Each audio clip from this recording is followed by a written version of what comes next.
Thank you for tuning into the Mobility Mobility Bro. Bros.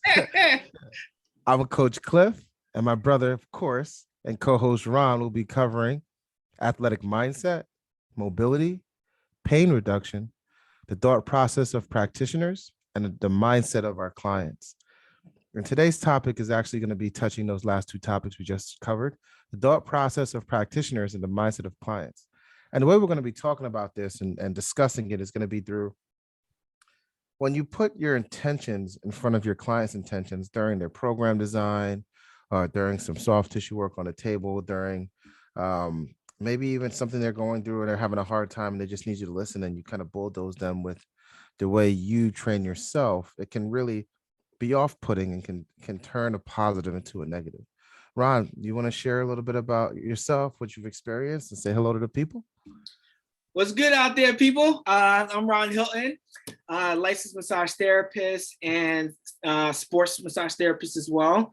I just want to throw out some good news. I got picked up by UConn to work for D1 school. So congratulations. Yeah, so I just want to put that out there. Putting your intentions on others, and I have to say, this is something I've been guilty of when I first started. You know, when someone comes in, they tell you, hey, I need this and this done. And you go, you know what? I think you need more than that. This is what we're going to do today. And this is how we're going to work it. And you need this much time. And when I realized is that that's actually a turnoff. Yeah. If you're going to be a true professional in your craft when it comes to athletic performance or being a sports massage, whatever the case may be, you really have to have good ears, right? You really have to listen to what your audience is telling you, what your client is telling you. And it's always good to give advice and make sure they receive that. If they don't really receive that and they just say, hey, listen, I just want you to do this one thing and take 20 minutes to do it, then you'd be like, okay, good. You know what? Let's do that. You know, you can always say, this is what I recommend. This is what I believe you should do for time and sessions. But you know what? I am here to meet you where you are. And it really just comes down to them, because at the end of the day, they are paying you for a service. That's right on. It's so true. I love, and I just want to reflect and acknowledge what you said about making sure, even if you feel like there's so much more that you want to do, but they only have a 20-minute window and they're like, this is what I need. You know, that might be the initial conversation. That might be the initial building of rapport, to trust, that factor that you set in. And by stepping away and using your ears, like you said, and really listening, deep listening to what's needed, you can find how many ways you can add value to that person. Absolutely. Outside of just that one injury or that one pain that they're dealing with right now. As a professional, you know, being the practitioners, we know that usually if you're having a pain and we give us enough time, we can find a root cause that may not even be in the same area of the pain that's being felt by the client or the member. And to be like, hey, wait, let me just break this down to you. Although it feels like it's the right thing to do, it could really turn someone off. And oftentimes you don't get a chance to really help that person anyway, because maybe it was ego, or you just need to feel right, or whatever it is on both sides, that just creates a negative experience, man. Right. And I actually have an example. I have a couple of examples, but one that actually brings to mind is, so I have a triathlete that I'm working on right now, and a phenomenal athlete, man. She is a beast. She's in her early 50s, but she is like nonstop, right? Yeah, let's go, AJ. Yeah, let's go, right? So before she started working with me, she saw another therapist who did sports work, and a couple of towns over from where I lived, and he would go into doing her go right into her psoas. So I am not a big component of someone deep diving into someone's psoas. There's so many layers of tissue and stuff that you have to go through, and it can be painful.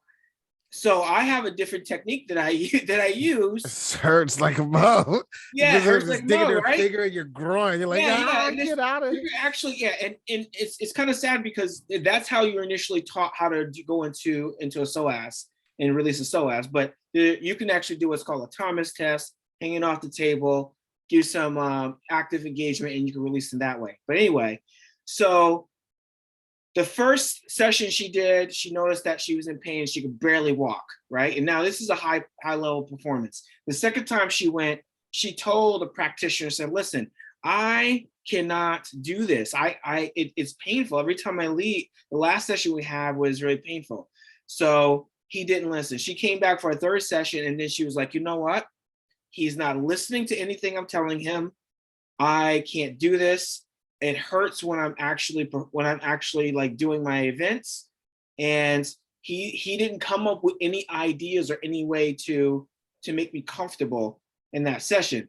And it all worked out because she's seeing me now. So you know what? It's all good, right? Yeah, exactly. Well, because you're listening and you're understanding what's needed. And it's so important. Like I have senior clients, they're not even athletes. The biggest challenge for them is to get their steps in, to work on their balance and to stretch regularly. And the reason why they love working with me is because I listen to what they have to say. They feel seen, they feel heard, and what they say matters. It's their body. I'm not going to come in and say, oh, I know better than what you do, because you're living through this body. You can have a perfect form and have pain that I can't see and be suffering through pain. And just because your form looks good doesn't mean that your joints are stable or strong or even having old injuries. So 100%, if that lady gave him three chances, Mm-hmm. three chances, on the second one expressed herself vividly, and he just completely ignored it, I think it's two things. One, he didn't know what else to do. And so he was stuck like, well, I don't know what else to do. This is what I was taught to do. I'm staying in my box. Mm-hmm. Or two, he felt his ego was so, it was an ego thing. He felt he was so much more important and was so much more knowledgeable than this person who was expressing this thing, that he would just be able to push her through the pain. And all of a sudden, when it was fixed, he would get praised. Right. Or three, it was just lazy work. Yeah. He heard her. He really did know what to do, but he didn't take the time to do it. Right. And a good practitioner, when if they have a client that has a concern, and you got to have enough humbleness to say, you know what, I don't actually know what else to do, and express that out loud. Say, listen, this is what I was trained to do, and I know what to do. But however, I will go find a different way, or or put your big boy pants on and say, you know what, I don't know what else to do. I can refer you out to someone else who can give you the best care. Yep. Which I have no problem. I have no problem doing. If I need to absolutely do that, I will refer out if I can't. But I consider myself a beast. Like I will, if I don't know what's going on, I listen and I'll go research. I'll go ask questions and I'll come back to the table like, listen, this is what I got. Let's try this. Yep. And see if this works, if this is comfortable. And it's all about communication and listening with your ears and giving that right communication is that nice back and forth, that nice smooth feedback you get from your client. Exactly. I mean, feedback is huge. I praise feedback. I don't feel scared of it. I'm not looking to be praised by my feedback. I'm looking for those really tight stops, those really specific ways to have you say to me, this is what I can improve on. Because every time I get that opportunity to improve, and I do, I step my game up, bro. I'm a beast as well. I believe that I can have people feel things that they could have been training with people for 20, 30 years and never feel, simply because of the way you connect their neurological system with their muscular system. Absolutely. You get that revival again. Like, oh, I could feel that. Okay, now do it in this position. I can't feel that anymore. Why? Oh, it's weak. It just feels they're literally reconnecting their neurons, and it's a beautiful thing. So I agree 100%. What are some of the things that would be takeaways for people who may, some people don't realize that they're doing it, right? Some people don't realize that their intentions, because we want to stay on topic, and it is all on topic, their intentions are flooding the client's need. How do you help someone address that? Maybe like what steps would they take to make sure that they're not leading with their own intentions? What have you done in your career? So I would just go back to like just the listening point, right? So and I think it just comes I think for some people just comes through with experience and just asking questions with other practitioners as well. Say, I have this issue, I keep doing this, that client says they don't really like it. what what is it something that you're doing, and just ask a lot of questions. But I also think there's a lot of practitioners, they have the horse blinds on, and they won't listen to anybody else. So those people you really can't. And I'll give you that perfect example I shared with you with that one student that's in my orthopedic class. He expressed how he basically, I swear he almost tackled the person at the beach, it sounded like, but he was like, okay, so and so, Imagine being at the beach and being like, what? You're chilling, you in the sun, the shadow comes over you, goes, we need to work on your glute, and this is what we're gonna do, and this is what's gonna happen. And you're like, okay, well, I'm okay with doing this session, but I just want a half hour. Do we have to do all that other stuff you talked about? So that's just someone who is just like, they're just, tunnel vision. And I even told you, I said, when we were in class, I spoke up. I said, listen, I said, you gotta not lead with your intentions. And this is exactly what I told him. I said, listen to what the client wants. They don't want to do this big assessment. They just want that glute fixed, or whatever you want to, what do you want to do? They just want you to work on that glute. So just take the 5 minutes and listen to what the issue is, work on it. And then, you know what? If you know that client well enough, you know their body, you can always do the stope notes after. You don't necessarily need them there to do this big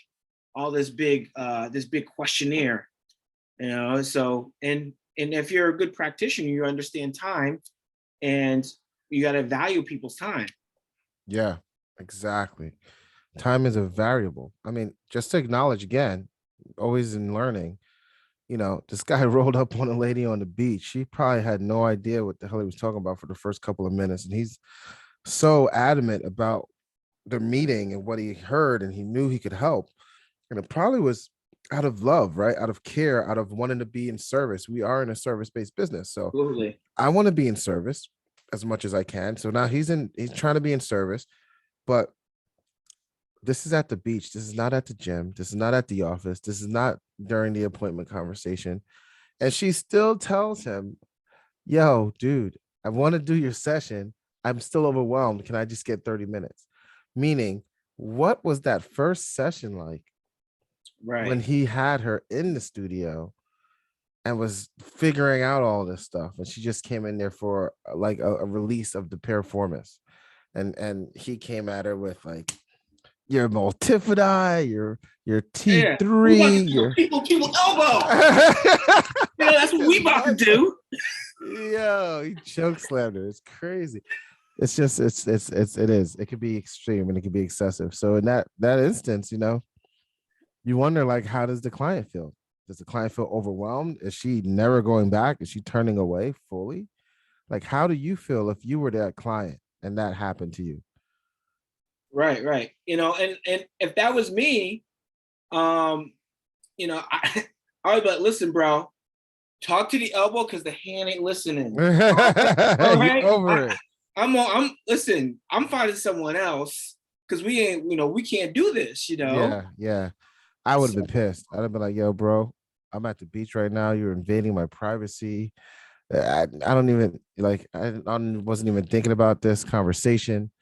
You just took 25 minutes of my life. I'm on, who knows what my time is like, what my family structure is like. I might be watching my little one at the water. You just rolled up on me and distracted me.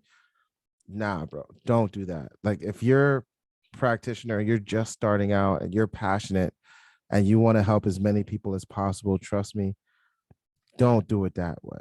Right. Listen to what people have to say, their feedback, their comfort zone. Yeah. Listening is one of the biggest tools, and ask questions that have to do with them, learning more about them. Where are they really going? Where are they really from? What have they really came through? You know what I mean? Where are they going in life? What is their passion? What is their mission? Right. Where's that pain point for them, that not just being healthier, more fit, or more mobile, or having less pain will help them achieve? But overall, what is it that's holding them back that you may be able to assist in during your program design, and recognizing after listening so much that that is the key part of helping. That is going to allow a person to build rapport, stay with you.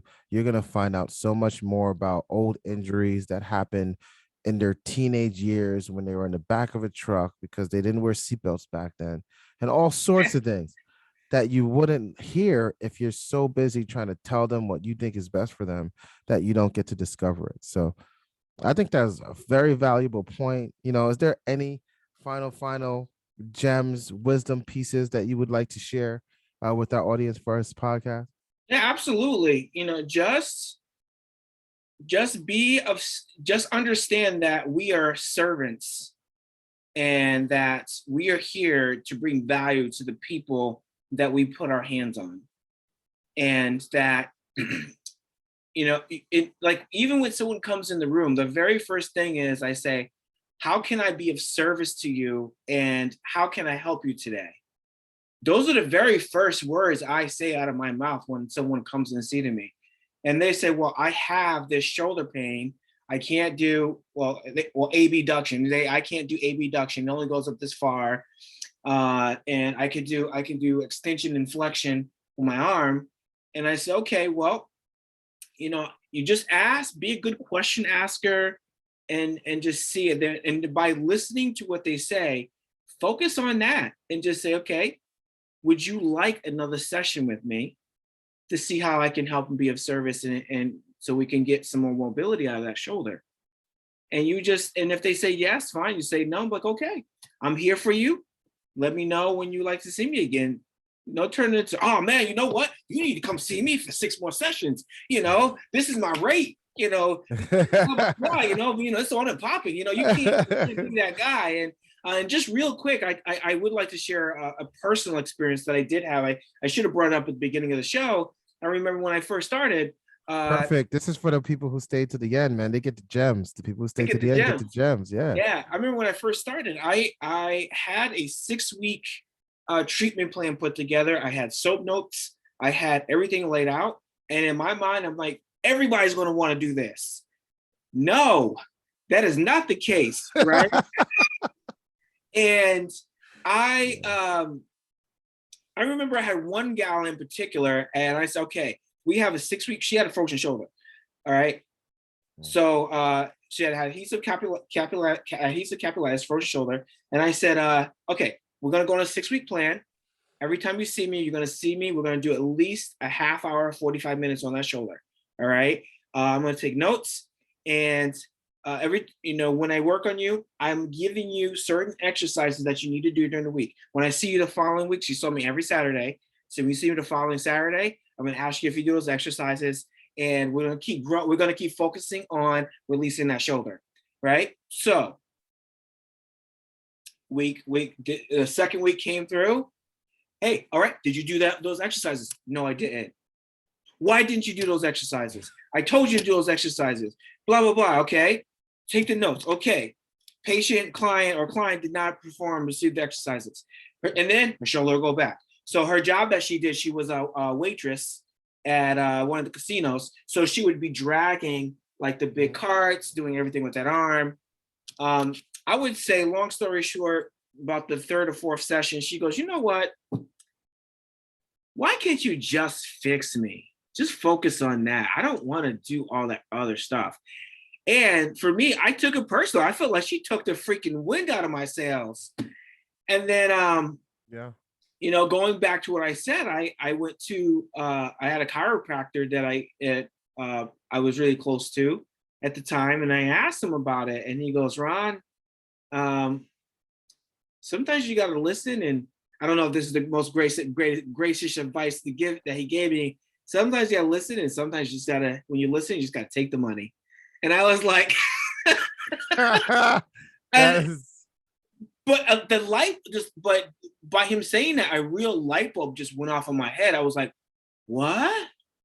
And then when he told me those 2 things, it was like, okay, I just need to focus on listening and what the client's need is. And if they're not going to follow through with the exercises and things I give them, that has nothing to do with me. I showed up as a practitioner and gave them value in the things they need to help with themselves. Yes. So, And that's really another great point to leave off with, right? Like, again, my mindset of the practitioner is I'm going to set you up with every chance to win. You can do these on your off days. It'll take you 25 minutes out of your full day. I know you got time to do it. It's going to help advance you faster, so that when you come here, we can move further. And then they come and they're like, I didn't see any difference. Why didn't you see any difference? Did you do anything I told you? No, not really. Then how am I here to serve you if you're not going to do what I tell you? As a fitness professional, as a mobility coach, it happens, right? It happens to the best people. Think about the mindset people who dump hundred thousands of dollars to listen to Tony Robbins speak and then they don't follow up. mm, And it's like, when is the money part of it is a pain part of it too, right? Sometimes people aren't spending enough. Sometimes you're not charging enough because they're not spending enough for it to be important enough for them to say, this guy gives me shit to do. I'm going mm-hmm, to do it because I've absolutely. invested time and money to getting this better. And I believe that this guy has the path for me. He can lay the path out for me in a way. So, I mean, he's not wrong. It is kind of cold. I got to be honest. It's kind of cold the way it was said. I was like, oh, I choked on my spit a little bit. I was like, oh, damn. This is like cold blooded. But he's not wrong, right? And Yeah, sometimes you're not yeah. even charging enough for really getting that out there. And again, it's that's a touchy subject because I feel like I want to put her first, the lady with the frozen shoulder, but I also know that I give her assignments that can help improve what she needs to improve on. And Absolutely. she's telling me her shoulders hurt and I'm listening. So I can only do but so much, right? And you have to be okay with, like you said at the end, her not doing the movements isn't a representative of you or your program or anything. Her not doing the movements is a representation of her discipline and getting better and how fast and how she prioritizes it. And maybe she will or they will once, like we said, either the money's enough or the pain is enough or the Mm-hmm. circumstances enough that they want it to change. Right, right, right. Absolutely agree. Absolutely agree. So, but yeah, I mean, you had your personal experiences as well with. Yeah, I've had a few personal experiences, man. I mean, you know, I could say it like this to categorize it because I probably could pull 4 or 5 different personal experiences out where it was, boxing coaching with hip replacement clients and wanting to make sure that they were stable and strong, but they just wanted to will and having to find a way to get them to get what they want without me having to do so many different corrective exercises to make sure their hip mobility was there because I was more concerned about their posture and hip mobility, and they were concerned about endurance and being able to box. They didn't care as much as I did, right? Because I'm looking at the overall picture. They're looking at being able to be in the ring for 3 minutes. Ultimately, I could say this. There's times where I have a whole workout written out. We're going to do upper body today. I have the chest workouts written out. We're going to push and pull the hell out of weight. We're just going to push and pull and push and pull. And Mm-hmm. my client comes to me and says, my carpal tunnel's acting up. My wrist is bothering me. My shoulder's clicking. I don't know why. My elbow has some tendonitis. Maybe it's golfer's elbow. And the whole workout needs to be thrown out. Do I complain and cry about it? No. I modify it. I change it up. I'm very comfortable with doing that in my life. And I think that's because I want to listen to what they said. I know that these workouts that I'm putting ultimately is a calorical. I'm trying to create a caloric deficit if that's their goal of losing weight, or I'm trying to help them maintain their weight if that's their goal of losing weight. And so when it comes to the physical movement, when someone comes to me and their knees hurting them or their hip is hurting them or they're exhausted and didn't sleep, Mm, I'm not going to then tell them, especially if we're working remotely, to like get under a bench press or do some strength training. I'm going to change the workout to fit their need that day, absolutely. Absolutely. even if it's something that's not on my clipboard, because I'm listening. I'm asking them every time I see my clients. The first thing I say is, any aches and pains? What's hurting or bothering you today? That's the most important question for me because it will either change the workout completely for me, which is okay. It is what it is, Mm-hmm. or it would allow me to progress into the movement, keeping us focused on our goal, or it'll make me have to say, you know what? even if he could do these things or she could do these things, maybe they're really saying, I want to do something for my cardio, I want to do something for my core, because of how they're expressing. There might not be an ache and pain, but there might be a love handle issue, there might be a stress level, a cortisol issue, there might be a hormonal issue, there might be a menopause day, or whatever the case may be, that we're not recognizing if we don't have the right tools and ask the right questions. And then if it is a wrench, which every workout can be a wrench, just don't freak out. Know your stuff. Know how to modify and progress at a whim, because that's what they're paying you to do. They're not paying you to make them sweat. They could step outside in California and sweat without any help. You know what I mean? Right, right. Like, they're paying for you to get mobile. They're paying for you to have the education and the professionalism so that they can say, my left shoulder is bothering me today, I can't do that. And you could say, oh, no worries, you don't have to. We could still work your shoulder in 7 different ways. That's not going to impinge it. That's not going to turn it into pain. That's not going to cause an issue. Or let's ignore your shoulder. Let's work around the muscles around your shoulder, like your rhomboids, your mid traps, you know what I mean? Just change it and start to build strength around it, because you know what their issue is. You start to learn how to modify and progress. That only comes with listening, not putting your workout and your clipboard first, being like, oh, your wrist hurts you? All right, well, we're just going to do 10 instead of 12 push-ups today. No, you could change that whole thing. You can modify that whole thing, but you have to have certainty in yourself. That's where you're building your confidence in your craft. You know what you can do. And you have to trust that when you get that feedback from your client, and it may not be exactly what you've written down or you've typed up or whatever that manifesto is, that's your manifesto for their workout for the day, and that has to be modified and changed, it's okay. You have the tools in your tool belt to do that. Your clients will appreciate you so much more if they needed a stretch mobility session versus a beat down workout. And right. They're going to see more value in you. Your rates can go up. It's all good. So that's kind of my personal experiences in times of having to deal with something. And instead of putting my goals or my aspirations or my workout in front of their issue, I stepped back, I listened, and I put them first. That's awesome. I would like to end with what kind of I heard. I listened to a lot of motivational stuff in the morning, and one of the things that really caught my attention was focus on consistency, not the intensity. Yes. So that's beautiful. That is beautiful. And that is a beautiful way to wrap this wonderful podcast, episode 2 of Mobility Tuesdays. Bros. Yeah, we here, baby. Congratulations again on that amazing D1 job you captured. I'm so happy for you, man. Congratulations and super more success. Thank you. It's just another way I could bring value to high-level athletes, and it's going to be amazing. I was just saying to a good friend of mine that, opportunities are always coming. You give value out to the world, it always comes back. All right, brother, close us out. All right, man. I want you to stay awesome, keep stepping your greatness, and be legendary. Let's go. See you at the next one, man. Thank you, guys. Peace.